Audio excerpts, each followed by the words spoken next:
God of masses Nandamuri Balakrishna నటిస్తున్న latest movie Daaku Maharaj. ఈ సినిమాను మాస్ డైరెక్టర్ బాబీ పక్కా యాక్షన్ ఎంటర్టైనర్ గా తెరకెక్కిస్తున్నాడు. ఇప్పటికే ఈ మూవీ నుంచి రిలీజ్ అయిన ప్రమోషనల్ కంటెంట్ సినిమాపై మంచి బజ్ ను క్రియేట్ చేశాయి. ముఖ్యంగా డాకు మహారాజ్ ఫస్ట్ సింగిల్ మాత్రం బాలయ్య ఫ్యాన్స్ కు పూనకాలు తెప్పిస్తుంది. అసలు బాలయ్య అంటేనే ఊగిపోయే తమన్ మరొకసారి తన బ్యాక్గ్రౌండ్ స్కోర్ తో థియేటర్ బాక్సులు బద్దలు చేయడం గ్యారంటీ అని నిర్మాత నాగవంశి చాలా కాన్ఫిడెంట్ గా చెప్తున్నారు. ఇక ఫైనల్ గా 2 గంటల 24 నిమిషాల రన్ టైమ్ తో వస్తున్న Daaku Maharaaj movie theatrical business ఊహించినట్టుగానే భారీగా జరుపుకుంటుంది. ఆంధ్ర మొత్తంగా డాకు మహారాజును 40 కోట్ల రేషియాలో బిజినెస్ చేస్తున్నట్టు మేకర్స్, ఇక నందమూరి అటాగా పిలువబడే సీడెడ్ ఏరియా బిజినెస్ కూడా భారీగా జరిగిందంట.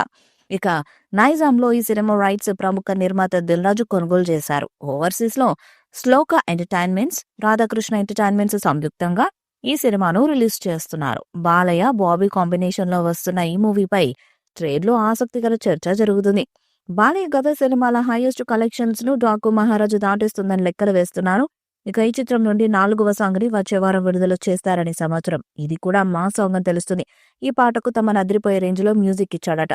బాలకృష్ణ గోల్డెన్ టైం నడుస్తుందని చెప్పొచ్చు. ఓ పక్క ఆయన చేస్తున్న సినిమాలు సూపర్ హిట్ గా నిలుస్తుంటే, మరొక పక్క ఆయన హోస్ట్ గా చేస్తున్న అన్స్టాపబుల్ షో అదిరిపోతుంది. డాకు మహారాజు అప్డేట్స్ తో బాలయ్య అదరగొట్టేస్తున్నారు. డాకు మహారాజుగా వస్తున్న ఈ సినిమా మాస్ యాక్షన్ సినిమాగా వస్తుంది. ఈ సినిమా టీజర్, సాంగ్స్ అన్ని కూడా సూపర్ హిట్ అయ్యాయి. సంక్రాంతికి సత్తా చాటేందుకు వస్తున్న బాలయ్యకు ఈ సినిమా కూడా తప్పకుండా హిట్ అందిస్తుందని అంటున్నారు. మరి Balakrishna mark super hit Daaku మహారాజు కొడుతుందా అన్నది చూడాలి. ఈ సినిమాకు తమన్ మ్యూజిక్ అందిస్తున్నాడు కాబట్టి నెక్స్ట్ లెవెల్ క్రేజ్ ఏర్పడింది. డాకు మహారాజు సినిమాలో శ్రద్ధ శ్రీనాథ్, ఉర్వశిరటిలా హీరోయిన్స్ గా నటించారు. ప్రజ్ఞా జైస్వాల్ కూడా నటించిన విషయమూ తెలిసిందే. సంక్రాంతికి చరణ్, వెంకటేష్ సినిమాలకు పోటీగా డాకు మహారాజ్ కూడా వస్తుంది. మరి ఈ సినిమా ఆశించిన స్థాయిలో ఫలితాన్ని అందుకుంటుందా లేదా అన్నది చూడాలి. ఈ వీడియోపై మీ అభిప్రాయాన్ని కామెంట్ బాక్స్ లో తెలియజేయండి. ఈ వీడియో మీకు నచ్చితే లైక్ చేయండి, షేర్ చేయండి, కామెంట్ చేయండి. మరిన్ని అప్డేట్స్ కోసం మన ఛానల్ సబ్స్క్రైబ్ చేయండి. అలాగే పక్కన ఉన్న గంట సింబల్ గట్టిగా కొట్టండి.